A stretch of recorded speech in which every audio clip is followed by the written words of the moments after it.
the last couple of years. It's gone by fast. But the people of Maryvale are very, very, very appreciative, and they're amazed every time we show up with all the gifts for the children. And just as a reminder, let me read a description. I don't want to mess it up by memory, but it's since 1856, Maryvale was created for orphan, abused, and neglected children.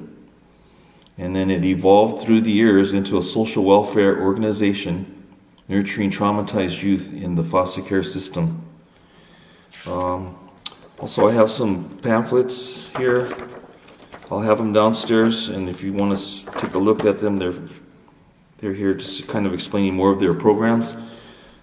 These pictures I don't think these pictures are the kids. These are probably just stock photos, because by law they're not supposed to show pictures of the kids for privacy reasons, privacy laws. And so I'll have the folder and some of the pamphlets that the director gave me. Her name is Roxy Bartlett, and every year we go, she's very, very appreciative and happy. And her eyes are always like watering when we show up with all this stuff. Every year we enjoy doing it, and we would like to thank everybody for helping and donating, especially Rich, Donna Allum. They buy stuff and take it to the different Indian reservations, and they always think of Maryvale too, so they donate stuff to Maryvale besides everybody else's donations. And Marie, myself, and Hito, we really enjoy. Sometimes we go shopping, and he gets all excited because he gets to look at all the toys, and we have to remind him, this isn't for you.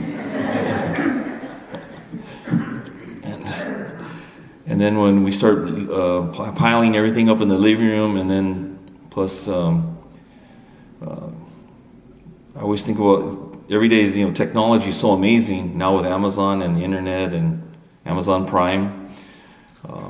Every day we're ding dong, we're getting packages every day because we're re-shopping online for the stuff, and she has a Prime account, so shipping's free. But every day it's like all these boxes are coming, and Hito's all excited. Let's open the boxes.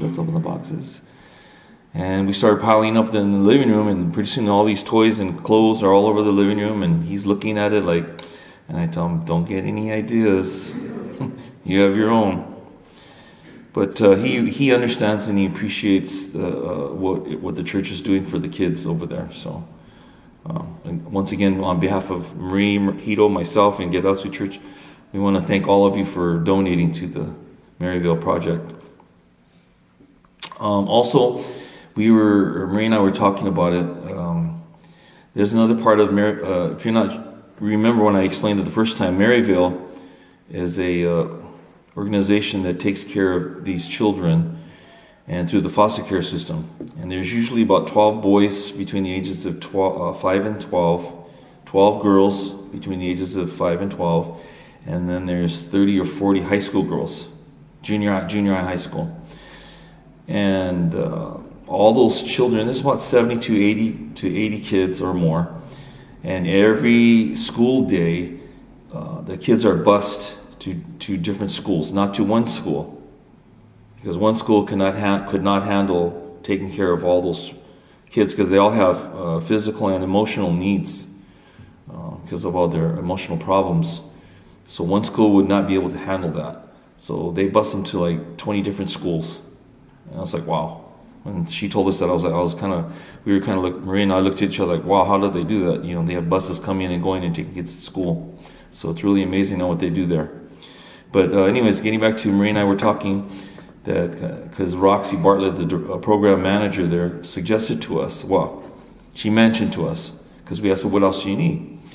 And they would like back to school supplies. So maybe in July or August, if you're out shopping and stuff, or you'd like to donate money, you can send it to Marilyn. I'll make more work for her, but earmark it for the Maryvale back to school thing or something. Or if you're out shopping and you can pick up a backpack, crayons, pencils, markers, erasers, paper, any back to school supplies, they would appreciate it, I think. So, yes. What about clothing too? New clothing? Yeah, sure. Sweatshirts. I mean, like you and Rich did last time. You got all those Volcom sweatshirts and stuff. So. Yeah, I work in a store. Oh, there you go. And they have an annual sale. That helps. Okay. See, it's not what you know, it's who you know, right? Okay. And then we'll I'm sure we'll be carrying on with the Maryvale Project in Christmas, during Christmas time, right? So, and thank you to everybody who donated. I think we raised over $2,000. I can't remember the amount, but it's like $2,400 or something like that. So it's awesome. Like again, the director there, we didn't get to meet any of the kids because they don't let us talk to the kids because it's privacy laws and all that stuff. But she said that with eyes watering, she says she's very appreciative of what the church is doing for them. Okay. Also for our Kempo program, maybe some of you don't remember, but I had said it a couple times before up here. Through our Kempo program, our dojos, we have a nonprofit foundation that Marie founded, and it's called AIJO Nippon Kempo Foundation. And we every year we have fundraising through our dojos, and we try to teach the students about being civically minded and civically responsible, and to think about others, kind of the Gedatsu teaching. Think about others and not yourself.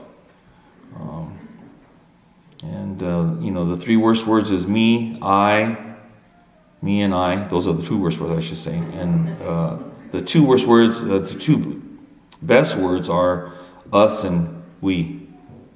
Okay, not I. And so we try to teach kids that by doing different fundraisings every year for different causes. And I had mentioned before, years ago when not years ago, but I guess it's been a while, the Japan tsunami, the earthquake in Sendai, we raised, our dojo raised $9,000. And one of the students, I had said this story before, but one girl brought in she had this big baby bottle piggy bank, clear one, and it was full of money. There must have been a couple $100 in there. And we were like, are you sure you want to donate this? Oh yeah, sure. She told Sensei Marie and myself, she would say, these people needed way more than I do. And so when we donated the money, one of our students, his grandmother lived in Sendai, and she lived on the outskirts, so she wasn't really affected too much. So we sent her the money, and she took care of it and bought people blankets and supplies for whoever needed it. So we knew it went directly, instead of going other places where, you all know what's happening with, like the Red Cross and stuff. We've raised money for the Good Shepherd Foundation, Women's Homeless Shelter in Los Angeles, Children's Hospital, we raised money there. And this Guadalupe Pregnancy Center, this year, we're doing one in the spring here, and we call it Marie came up with the idea of Coins for Caring during March, and making a difference, get mad, make a difference, and helping the Los Angeles Women's Pregnancy Center. And so the kids are collecting coins, and we just told them, just go collect coins. Don't run around the neighborhood doing that. But when your dad comes home, throw some coins we gave them envelopes, and they're doing that. So next Saturday here we'll be having a workshop, Kempo workshop, with some of our other dojos, and they're supposed to be bringing their coins in. So if anybody else would like to donate to that, that'd be fine too. So just let us know. All right, thank you.